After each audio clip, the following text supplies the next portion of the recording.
I collapsed at graduation. Doctors called my parents. They ignored me. My sister posted, "Family day without drama." I said nothing. Days later, still on machines, I saw 75 missed calls and a text from Dad, "We need you. Answer now." Without thinking, I collapsed at my own graduation, my body finally screaming enough. But the real heartbreak came later, from a single photo my sister posted online, "Family day without the drama." As I lay on the cold floor, unable to feel my own hands, doctors desperately tried to reach my parents. They never answered, never showed. Instead, wheeled into the emergency room, I saw that photo, a bright, smiling betrayal on my phone screen. In that moment, something inside me snapped. Not from pain, but from a terrifying clarity. I'd spent my entire life trying to be enough for people who didn't even see me. And for the first time, I decided to see myself. I grew up in a tiny town in Virginia, the kind of place where everyone knew your business, where they judged your whole life just by the twinkle of your Christmas lights. Every December, my parents wrapped our little house in lights. From the outside, we looked like the perfect American family, cozy, cheerful, stable. But inside, the walls held a different story, one built slowly, quietly, long before I understood what favoritism even meant. As far back as I can remember, I was the responsible one. No one said it, but it was simply expected. I made my own bed, folded laundry without being asked, and knew exactly how long to cook dinner. My mother would shout instructions from the living room, usually helping my little sister, Chloe, find her lost sparkly shoes. By 6, I could pack Chloe's backpack, slice her apples, and braid her hair better than my mother ever did. They treated me like a tiny adult, long before I stopped playing with crayons. Chloe, on the other hand, was the princess. "Where is my princess?" my father would call out the moment he walked through the door, even if I'd been the one setting the table. Chloe's slightest frown was met with soothing voices and gentle hugs, while my tears were dismissed with a tired sigh, "Life isn't always fair, honey." Whenever Chloe and I fought, over toys, space, or even who got the bigger slice of cake, the blame fell on me. "You're older," they'd say. "You should know better." Chloe is sensitive. Sensitive became her shield, and strong became the box I was locked inside. The earliest clear memory of unfairness still stings. We broke my mother's favorite ceramic vase, one of those tall, cream-colored ones with blue flowers. We'd been playing tag in the living room, though we weren't supposed to. Chloe bumped into me, I bumped into the vase, and down it went. My mother stormed in. Before I could explain, Chloe burst into dramatic tears. My mother knelt beside her, cooing, asking if she was okay. I stood silently, my heart pounding. When Chloe sobbed, she pushed me, my mother didn't question it. She turned to me with a sharp, disappointed stare, ordering me to clean up the mess. Chloe sniffled her way into my father's arms when he came home, telling him I was mean. No one ever asked if I was okay. My birthdays were simple, a small cake, 2 or 3 candles, sometimes a grocery store card signed at the last minute. My parents often came home late, tired, apologizing about work. "We'll make it up to you next year," they'd say. They never did. But Chloe's birthdays? Those were productions. Banners, balloons, piles of presents, and all her friends came for backyard games. I always stood at the edge, helping my mother refill lemonade, passing out cake while my father snapped photos of Chloe blowing kisses. I smiled, because that was my role: smile, help, stand aside. My father had a phrase he repeated so often it became the soundtrack of my childhood: "You're strong. Don't make a fuss. Your sister needs more attention. She's fragile." I heard it when Chloe took my toys, when she ruined my school project with spilled paint and cried her way out of blame, when I tried to tell them I felt left out. Each time he said it, something inside me folded smaller, tighter, until I believed that needing comfort or help made me weak. Strong meant silent. Strong meant invisible. I don't think I truly understood what that belief did to me until years later, but one memory stands out like a quiet bruise. I was 8, it was winter, and I had a fever that made my whole body feel heavy and floaty. I curled up on the living room sofa, shivering, waiting for my mother to sit with me, to stroke my hair the way she did with Chloe whenever she even sneezed. Instead, my parents rushed around getting Chloe ready for her dance recital. Her tiny red costume glittered. My father called her picture perfect. She twirled, giggling, while I tried to keep my eyes open. When my mother finally noticed me on the sofa, she only said, "We'll be back in a couple hours. There's soup in the fridge." They left in a hurry, Chloe shouting, "Wish me luck." As the door closed, I watched the house get dark, alone with the sound of the heater. I must have fallen asleep, waiting. Even now, decades later, I can still picture that small living room, the dim lamp, the ticking clock, the ache behind my eyes.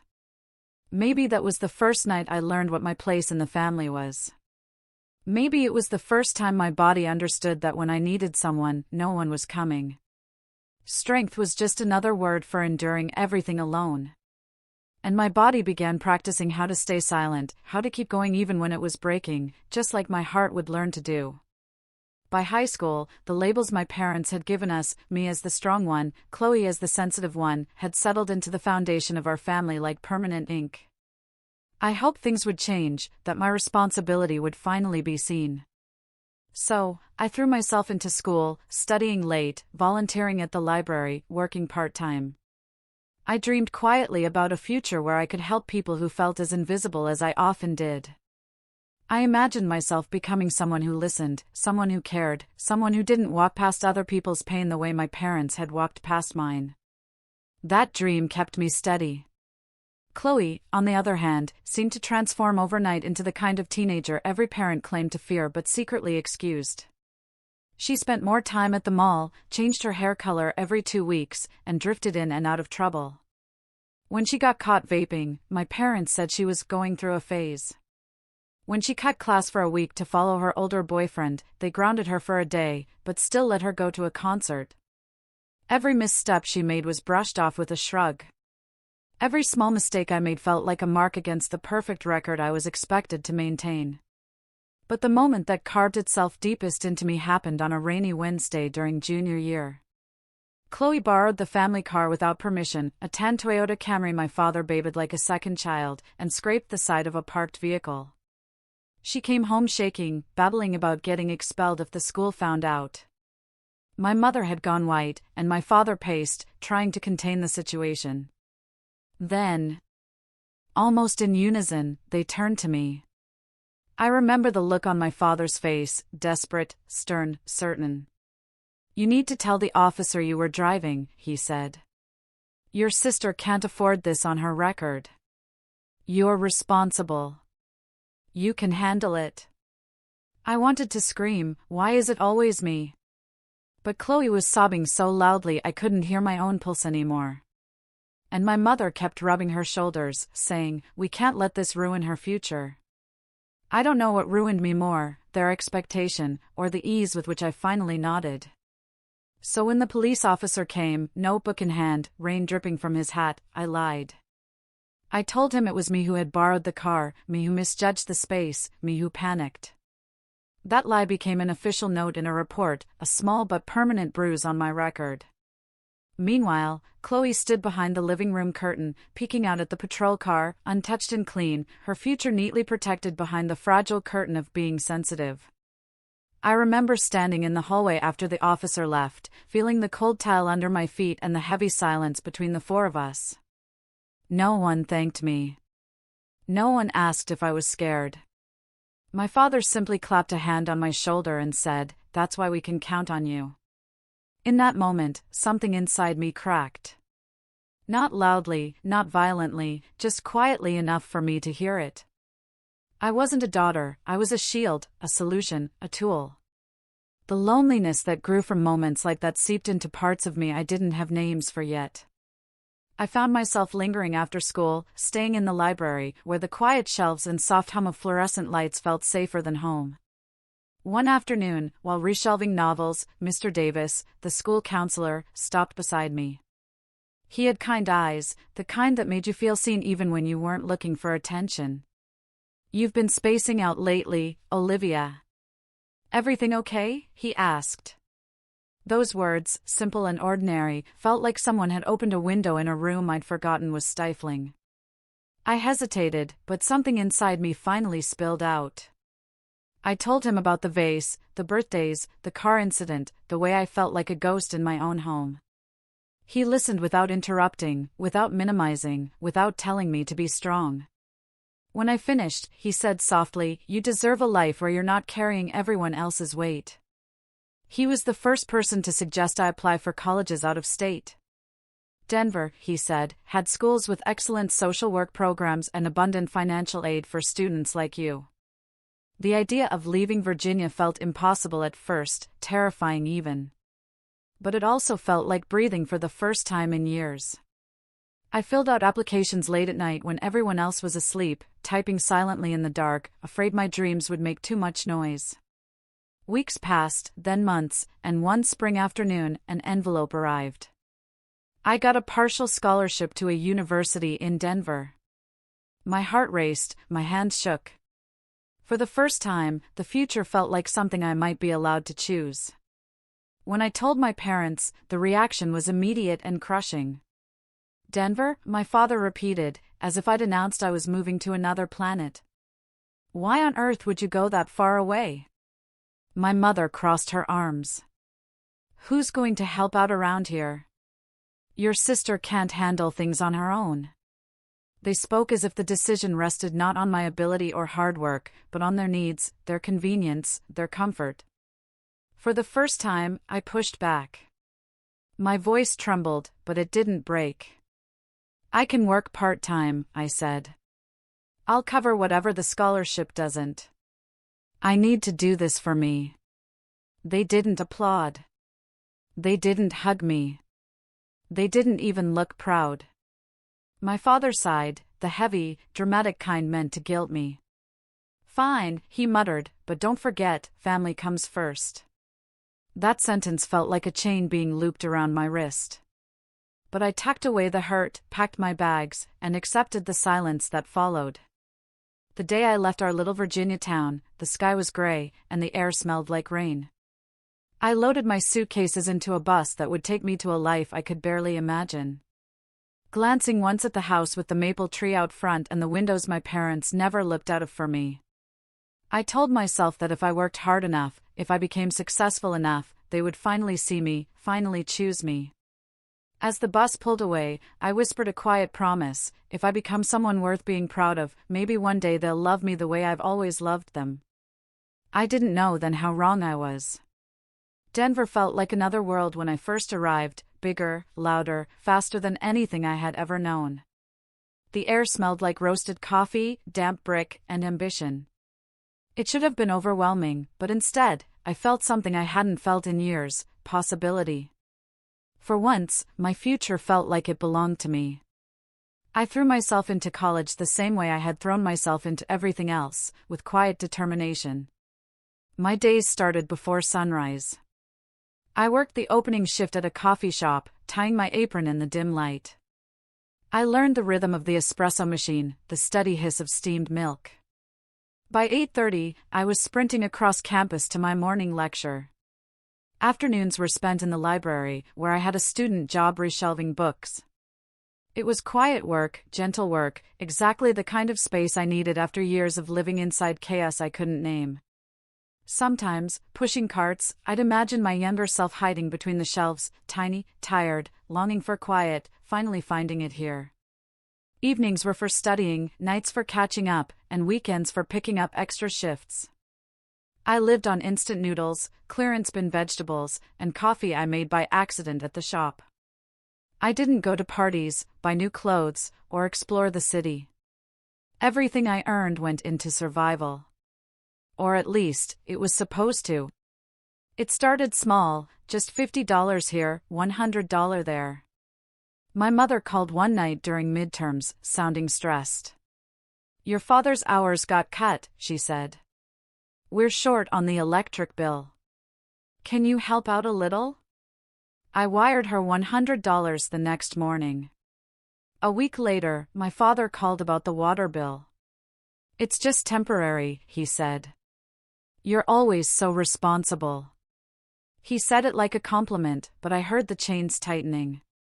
Still, I sent another 100. Then came Chloe. Of course, she did. One afternoon, wiping down counters at the library, my phone buzzed with a message from her. Can you please help? My credit card is maxed and I need to pay rent or they'll kick me out. A part of me wanted to ignore it. Another part, the part shaped by years of you're strong, grabbed my wallet. I sent her money I couldn't spare, telling myself it was just this once. It wasn't. Every bad decision Chloe made seemed to land at my feet. When she overdrafted her checking account for concert tickets instead of groceries, I covered it. When she quit her job after 2 weeks because her manager looked at her wrong, I covered her rent again. When she got into a minor fender bender and needed money for repairs, I skipped buying textbooks and borrowed them from classmates. Each time I tried to push back, my parents reminded me, your sister is under a lot of pressure. You know she's not as strong as you. And each time, I felt the old guilt rise in my throat until I swallowed it down. Some days I was proud. Helping felt good, felt meaningful, even when it hurt. I told myself that family was worth sacrifices, that maybe love was measured in how much you were willing to give. Other days, the resentment sat heavy on my chest. I'd walk past shop windows and see shoes or coats I desperately needed.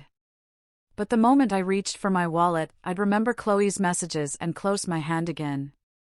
It became a silent ritual: want, reach, stop, send money home. My body eventually began to protest.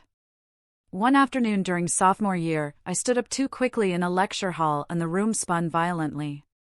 The next thing I knew, I was on the floor. I brushed it off as dehydration or lack of sleep. A few weeks later, it happened again, this time on the bus ride to work.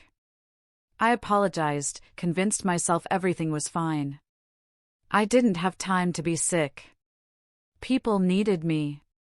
My family needed me. And I had learned long ago that my needs didn't matter anyway. Years passed in this rhythm: work, school, send money, repeat. Eventually, I graduated with my bachelor's degree. I remember holding the diploma, feeling the weight of it, thinking maybe finally someone would be proud. I called my parents afterward, expecting excitement. Instead, my father said, "That's great, Olivia. Listen, Chloe is in a tough spot again." And just like that, my accomplishment shrank, swallowed by their never-ending emergencies. Still, something inside me held on. I found a job quickly after graduation, an entry-level social support position at a non-profit in Denver. It didn't pay much, but it mattered to me. I helped teenagers in crisis, families struggling with housing, people who felt unseen by everyone around them. Maybe I gravitated toward them because I understood that feeling too well. My parents told everyone in Virginia that their daughter worked in community services, as if it was their achievement. They bragged to neighbors about how proud they were. But when I called home, it was clear nothing had changed. They still needed help. Chloe still needed rescuing. And I was still the one expected to step up without hesitation. I didn't realize it then, but the path to my collapse began in these years, in the small sacrifices, the quiet exhaustion, the weight of always being the strong one. Looking back, those were the years my heart began whispering warnings I wasn't ready to hear. And my body, already strained, was only waiting for the moment it would finally give out. By the time I had settled into my job, a quiet but persistent thought began forming, an ache, a longing for something more. I loved the work, but the limitations of my role weighed on me. I saw how much more licensed clinicians could do, the doors that opened for them, the impact they could make. I wanted that. I wanted the deeper skills, the chance to lift others in ways I had never been lifted myself. And in the quiet corners of my mind, I also wanted the financial stability that had always slipped through my fingers. So, during one late-night shift, I opened my laptop and began researching masters in clinical social work programs. Denver had some of the best. When I told my parents about my plan, the reaction was instant and sharp, like touching a hot pen you didn't realize was on. More school? My father scoffed over the phone. Why don't you focus on working? The family needs you. My mother added, your sister is still trying to find her footing. A master's isn't cheap, Olivia. We can't help you. You know that. The implication was clear, anything I chose that didn't directly benefit them was selfish. I was expected to help, not to grow. But something in me refused to shrink this time. Maybe it was Denver's air, colder and clearer than Virginia's. Maybe it was the faces of the teenagers I helped, the ones who said they wished they had someone like me in their corner. Maybe it was simply that I was tired. Tired of being used, tired of giving pieces of myself away like loose change. So, I applied to 3 programs. I didn't tell my parents until I received the acceptance email. The financial aid package included a partial scholarship, permission to work while studying, and the option to take out student loans. It wasn't easy, but it was possible. For once, possibility felt like enough. My father didn't congratulate me. He didn't even pause to consider what this meant to me. So, you're taking out loans now, he said. Great, just great. More debt. What if something happens to us? What if your sister needs help? My mother chimed in, as if reading from a script. This is a lot, Olivia. Are you sure you're not doing too much? I wanted to laugh. If only they knew how often I wondered the same thing. But I simply said, yes, I'm sure. Once the semester began, my life became a carefully balanced chaos. I worked full-time at a community hospital, where the halls always smelled faintly of disinfectant and something metallic. I attended classes at night, rushing across the city with my backpack bouncing. I studied during lunch breaks, on the subway, in the laundry room of my apartment building. And every weekend, instead of resting, I covered shifts on a crisis hotline, listening to trembling voices, walking strangers back from the edge with soft, steady words. But no matter how busy I was, my family always knew how to reach me. The electricity bill is overdue, my father would text. Can you cover it? Chloe lost her job again, my mother would say. She's embarrassed. Can you help with rent? Just this month, we're behind on the car payment, came another message. It was only temporary. It was never temporary. Every message felt like a hook sinking deeper into my skin, pulling me back into the role I thought I had escaped. But the guilt was stronger than the exhaustion.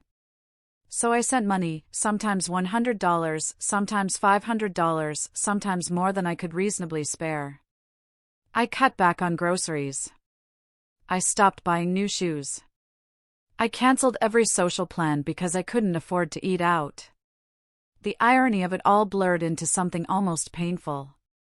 One night during my hospital shift, I had just finished counseling a patient who had survived a life-ending attempt, a teenager whose parents dismissed her pain so completely, she believed ending her life was the only way to be heard. I sat with her for nearly an hour, telling her things I never told myself. Your feelings matter. You deserve support. You don't have to carry everything alone. After she was safely settled with the psychiatric team, I stepped into the tiny staff break room, washed my hands, and checked my phone. 2 missed calls from my mother. 3 from Chloe. A text from my father, we need help. Bills are piling up. Chloe is overwhelmed. Transfer something as soon as you can. I stared at the screen, numb. A patient had just trusted me with their most fragile fears, and here I was, unable to hold my own boundaries.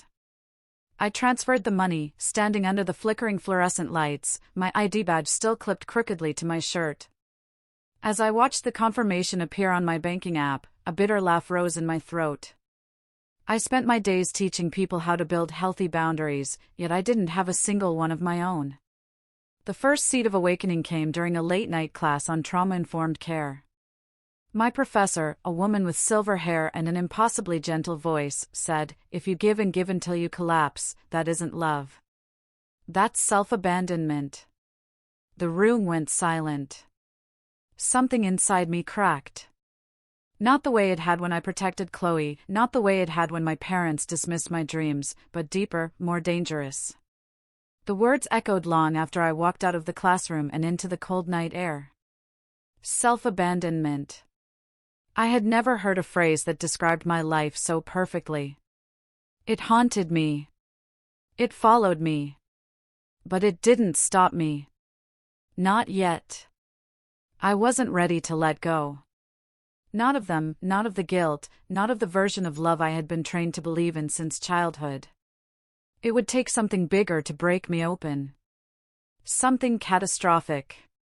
Something that would come on the day I thought was supposed to be the proudest of my life. The week before my graduation felt like a blur of deadlines, shifts, and obligations, piled so tightly together that I could barely tell one day from the next. The hospital hallways were slick with antiseptic, ringing with overhead pages, and buzzing with the kind of exhaustion that clung to your skin. I was finishing my capstone paper, juggling night shifts in the psych unit, and covering 2 emergency cases for a coworker with the flu. My laptop was always open, propped on my knees during breaks, balanced on the counter while I scarfed down reheated soup, glowing beside me during the short hours I slept. Somewhere in the chaos, my body began to whisper warnings I refused to hear. It started as a faint tightness in my chest, something I blamed on caffeine or lack of sleep. Then came the shortness of breath. I'd walk up a single flight of stairs and feel my pulse race as if I'd run a marathon. My hands shook when I typed. My vision blurred now and then. And the tiredness I felt wasn't the usual "I need a nap" kind. It was bone-tired, soul-tired, as if someone had drained the last bit of life out of me, and I was still expected to keep going. A fellow clinician, Ethan, noticed before I did. One evening after I finished assisting with a crisis assessment for a teenager who had been admitted for a crisis of self-harm, he caught me leaning against the wall outside the unit, my breathing uneven. "Liv, you okay?" he asked, his eyebrows knitting in concern. "You don't look good." I tried to laugh it off, but even that felt heavy. "Just finals week," I said. "Once graduation's over, I'll sleep for a year." He wasn't convinced. "Go get checked out." "Seriously, you're pale." But I shook my head. "I just need to make it through one more week. I'll rest after." He opened his mouth to argue, but another emergency page pulled him away. And just like that, the moment passed. I pushed the dizziness down, hid it somewhere between my ribs, and pretended it was nothing. I'd gotten good at pretending. My whole life was pretending. Pretending I wasn't tired. Pretending I didn't need help. Pretending I could handle everything alone. It was familiar. It was dangerous. Meanwhile, my family buzzed louder than my health. My parents called every other night to remind me how proud they were and how they couldn't wait to post the graduation photos online. "I'll take videos of you walking across the stage," my mother said, excitement dripping from her voice. "Everyone on Facebook will be so impressed." My daughter, the master's graduate. It sounded sweet on the surface, but I knew better. It wasn't about me. It was about the image, about how they could use my accomplishments to polish their reputation in that tiny Virginia town. Chloe, of course, had her own commentary. "Just don't be dramatic, okay?" she said during a phone call, chewing gum so loudly I had to hold the phone away from my ear. "This is supposed to be a happy weekend. You always ruin the vibe when you cry or act stressed." I remember standing in the hospital stairwell, listening to her dismissiveness echo off the concrete walls, wondering if she had ever once considered that my stress came from carrying the weight of our entire family. And then, predictably, the true crisis arrived, one that had nothing to do with my health and everything to do with Chloe. It was 3 days before graduation when her name flashed across my screen. The message was long, frantic, and sprinkled with screenshots threatening legal action. She had defaulted on a credit card tied to some business opportunity she swore would make her rich. The company claimed she owed thousands. "Liv, please," she typed. "If this goes to court, I'll die. I need $4,000 today. Today." I didn't even have $4,000. Not really. But my parents called within minutes, voices shaking as if they were the ones being sued. "You have to help her," my mother cried. "She's weak. You know it." My father chimed in. "If this goes on her record, it'll ruin her future. You're the only one who can fix this." That line, "You're the only one who can fix this," was one I had heard my whole life, and every time it burrowed deeper under my skin. I sat in the staff break room, the smell of microwaved noodles hanging in the air. My scrub smeared with hours of work I hadn't even processed yet. I stared at the numbers in my bank account. It wasn't much. It was everything I had. My graduation gown was still in its plastic bag. My final project deadlines chimed as notifications in the background. And I transferred the money, almost all of it. My hands trembled, not from regret, but from exhaustion so heavy it felt cemented inside my bones. "Thank you, Liv. You're the best sister ever," Chloe texted minutes later, followed by a pink heart emoji. No apology, no acknowledgement of the sacrifice, just a transactional thank. Wasn't about love. They didn't know I was in the hospital. They weren't panicking because they thought I was hurt. They needed something. And after a lifetime with them, I knew exactly what it meant when they needed me. Instead of calling back, I sat there, breathing through the ache in my ribs, and scrolled through the messages in reverse order. The earliest ones were almost mocking in contrast. My father had sent a picture of their backyard barbecue. Another one, different angle, but this time accompanied by the caption, "Another great family day. Shame you missed it." My mother had replied with emojis. Chloe had posted a selfie by the grill with the caption, "Better without the drama." I stared at those images, then watched as, hours later, the tone darkened. "Liv, answer your phone. Pick up. We need you. Chloe's in trouble. Call us now. Don't you dare ignore us." My pulse steadied, not from calm, but from confirmation. I kept scrolling. Soon, bits and pieces of the truth formed a shape, messy at first, then clearer with every message. Chloe had been in a car accident, a serious one. She'd been driving recklessly, possibly intoxicated, and hit another vehicle. Insurance wouldn't cover the full damages. The other driver was threatening legal action. There were police reports, court documents, a bank involved. My stomach tightened as I read further. A sick familiarity washed over me. At some point, God knows when, my parents had used an old digital copy of my signature. They had put my name on a loan, not a small one, a substantial sum, supposedly taken out for family reasons. In the messages, my mother tried to downplay it. "It's just a technicality. Don't overreact. We did it to help Chloe. She needed a cosigner." Then the truth sharpened. The bank now needed my confirmation, my physical signature, my voice on the phone. The documents had reached the stage where my direct involvement was legally required. Without it, everything they owned, everything they feared losing, was at risk. Of course, they needed me. Not because I had collapsed, not because I was hurting, not because I was their daughter lying in a hospital room alone. They needed me because their lies finally caught up to them. My hands trembled not out of fear, but from a hollow, exhausted anger. My forehead tugged slightly as I shifted in bed, the needle pressing deeper into my skin. I thought about all the nights I stayed up working, all the money I sent home, all the times I sacrificed my own stability so they could pretend our family was functional. And still, even now, they saw me not as a human being, but as a solution, a safety net, a wallet with a pulse. I opened the last message from my father again. "We need you. Answer immediately." The entitlement was staggering. The lack of hesitation, the assumption that I would always pick up, always fix, always save them, even from disasters they created themselves. A slow breath left my chest as I stared at my bruised arms, the four-line, the cold room around me. And there it was, the truth. As bitter and undeniable as the antiseptic smell I couldn't escape. Even lying here, half-broken, barely recovering from the collapse my life had spiraled into, they still didn't see me. They saw what I could provide, what I could cover, what I could sacrifice. I leaned back into the stiff pillow, letting the numbness settle. And with a clarity that felt like steel cooling into shape, I whispered the words that closed the chapter of my old life. Even now, with needles still in my arm, they don't see a daughter. A pause. They see a walking wallet. And for the first time, I didn't feel guilt for thinking it. I felt truth.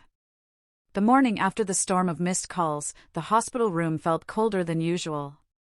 Or maybe it was just me, more awake, more aware, stripped of the fog I had lived under for years. The nurse had just changed my bag, the clear liquid dripping like a metronome, steady and indifferent. My phone sat on the rolling tray beside me, its black screen reflecting the fluorescent lights like a tiny, fragile mirror. I stared at it for a long time, not with fear, not with guilt, but with a strange, quiet clarity. If this conversation was going to happen, and it clearly needed to, I wasn't going into it alone. Not this time. I messaged Harper first. Then I opened my laptop and logged into the video meeting with the financial attorney I had contacted days earlier. When both of them were present, faces glowing on the screen like calm, steady anchors, I finally reached for the phone.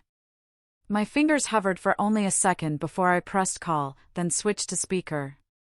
My mother answered on the first ring, sobbing so loudly it almost distorted the sound. "Olivia, thank God. You didn't answer the phone, making your parents worried to death." My father's voice cut in, equally dramatic. "We thought something happened. Why would you scare us like that?" I leaned back against the stiff pillow, letting their theatrics bounce harmlessly off the white walls. "Worried to what extent?" I asked softly. "Because when the doctors called to tell you I collapsed at my graduation ceremony, you didn't show up. You didn't even call back." The silence that hit next was thick, heavy, guilty, but not in the way guilt should feel. It was the kind of silence that comes when masks slip and people scramble for new excuses. My father recovered first. "Don't bring up the past right now," he snapped. "This is not the time.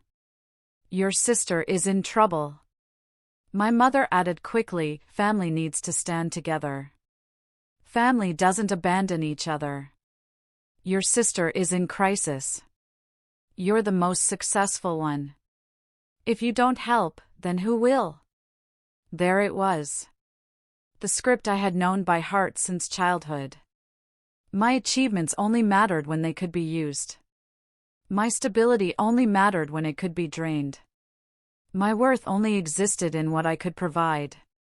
But for once, the lines didn't pull me in. They pushed me out. I kept my voice calm, almost steady. "My doctors say I collapsed because I've been burning myself out over work, stress, no sleep, no boundaries. Do you know why? Because every time something happened to Chloe, you called me. Every bill, every mistake, every crisis. I've been carrying all of it alone." My father scoffed, a harsh, ugly sound. "You always think you're the victim. We raised you. We gave you everything." "Everything?" The word nearly made me laugh. "Everything," I repeated quietly enough to make them pause. "You gave Chloe protection. You gave her support. You gave her excuses. You gave her second, third, 10th chances. What exactly did you give me? Besides responsibility and silence?" My mother inhaled sharply, wounded. "We did our best. You're twisting things." "Am I?" I asked. Harper watched silently from the laptop screen, her face steady. The attorney took notes. My father's frustration cracked into anger. Stop talking back. This is about your sister's accident. She's facing lawsuits. The loan is in your name. You need to fix it. I closed my eyes for a moment, breathing slowly, feeling my heartbeat steady against the monitor's beep. When I opened them again, I felt something stronger than fear. Choice. Actually, I said, the loan is not my responsibility. You used a scan of my signature illegally. The bank needs my confirmation now, and I'm not giving it. For a beat, Dad exploded. Are you crazy? You have to sign. If you don't, we could lose the house. Mom started crying harder. You're destroying this family. And then, like flipping a switch, everything inside me went still. This family left me alone in the hospital, I said slowly. If that's what you call family, then I choose not to belong anymore. The words hung in the air like the first crack of thunder before a storm. But instead of fear, I felt a strange lightness, like I had finally set down a burden I didn't know how to name. My father's voice turned sharp and venomous. You're ungrateful. I didn't flinch. I didn't defend myself. I didn't negotiate. The version of me who once would have apologized, cried, begged, or reasoned was gone. I breathed in once, deeply, remembering Dr. Chen's gentle voice, my professor's words about self-abandonment, the years of exhaustion carved into my skin. And then, without thinking twice, I finally chose myself. No, I said. I will not sign. I will not pay. I will not save anyone anymore. My mother gasped as if the word itself had struck her. My father sputtered in disbelief. I continued, steady and unshaken. I've already spoken with my attorney. I'm removing my name from every account, every bill, every loan, every shared document. You no longer have permission to use my signature or my information. If you do, if you try anything else, I'll pursue legal action. You wouldn't dare. My father shouted. I would, I replied, and I will. The truth settled heavily between us. They weren't losing me that day. They had lost me years ago. This was just the moment they finally realized it. I didn't scream. I didn't cry. I didn't apologize. I simply lifted my finger, pressed the red button on the screen, and ended the call. Then, with the same quiet decisiveness, I blocked each number. My mother, my father, Chloe, one by one. Clean. Final. The room felt strangely warm after that, as if someone had opened a window I didn't know existed. I eased back against the pillows, the four-line tugging gently at my arm. For the first time, the weight I'd carried my entire life, the invisible backpack filled with guilt, expectation, obligations, slid off my shoulders. Lying there, listening to the soft rhythm of the heart monitor, I felt lighter, as if I had finally returned to myself, as if I had taken my first real breath in years. 6 months passed, then nearly a year, and the world slowly rearranged itself around me, not violently, not dramatically, but gently, like a tide pulling back to reveal land I hadn't noticed before. Healing didn't happen all at once. It arrived in small, steady moments. The first morning I woke up without dread tightening my chest. The first meal I ate without calculating how much money I should be sending home. The first time I said no without apologizing or panicking afterward. I continued therapy every week. At first, I sat stiffly in Dr. Chen's office, unsure how to fill the silence. But the more I spoke, the more I unraveled years of swallowed words, the lighter my breath became. We talked about boundaries, grief, trauma patterns, and the kind of childhood that forms a person who mistakes self-abandonment for love. She taught me how to recognize the old guilt when it slithered back into my mind. How to stop reflexively giving, how to choose rest without shame. For the first time in my life, healing wasn't something I had to earn. It was something I was allowed. Physically, my recovery was slow but steady. I reduced my work hours, took more breaks, slept more than I had in the last decade combined. My heart stabilized, my hands stopped shaking. The color returned to my face. Little by little, my body forgave me. I moved out of the cramped apartment I had once worked myself sick to afford and found a small studio in a quiet Denver neighborhood, sunlit, warm, with hardwood floors that creaked softly under my feet. I decorated it in a way that felt like a conversation with myself, shelves full of books, thriving potted plants, photos from hikes taken with Harper, a candle that smelled like cedar and safety. Every detail mattered. Every detail said, "This home belongs to you." Career-wise, things began to shift, too. With my master's degree finalized and my health improving, I applied for a clinical position at a youth support center across the river. When they offered me the job, a role with a reasonable caseload, better pay, and supervisors who valued boundaries, I cried in my car for 10 minutes before calling Harper. Not because I was overwhelmed, but because someone finally wanted me without trying to take from me. Working with teenagers who reminded me so much of my younger self felt like purpose, not duty. And it felt like life giving something back, one gentle piece at a time. With the money I no longer funneled into my parents' emergencies, I created a small scholarship fund. Nothing fancy, just enough to help 1 or 2 social work students a year, specifically those who came from chaotic or neglectful families. It felt right. It felt like alchemy, turning years of pain into support for someone who might never hear, "I'm proud of you," at home. My chosen family grew naturally. Harper, of course, loud, loving, fiercely protective. A few co-workers who understood exhaustion on a visceral level. A small support group I joined, filled with people who also came from families where love was conditional and help was currency. We celebrated each other's wins, therapy milestones, new jobs, tiny promotions, birthdays with homemade cupcakes. One evening, they surprised me with a small celebration for receiving my clinical license. Nothing extravagant. Just takeout food, laughter, and a card they all signed with the words, "We're proud of you." No one had ever said that to me without expecting something in return. I cried quietly in the kitchen while they joked in the living room, letting the warmth in my chest seep into places I thought were permanently numb. As for my parents and Chloe, information trickled in through distant acquaintances, old neighbors, and occasional Facebook posts I didn't ask to see. Their financial troubles worsened after I cut ties. One of their properties was repossessed. Chloe faced legal consequences for the car accident and had to attend mandated classes. My parents scrambled without the safety net I once provided. And from what I heard, they had begun turning on each other, each blaming the others for the fallout. They sent emails, sometimes long, meandering apologies filled with excuses. We were stressed. We didn't know the whole situation. Families fight.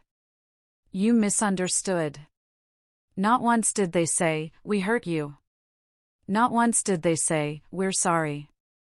Not once did they say, "We should have been there when you collapsed." I read their messages only once, then archived them without replying. Not out of hatred, not out of anger, but because healing had shown me something I'd never understood before. I was not responsible for fixing people who broke me.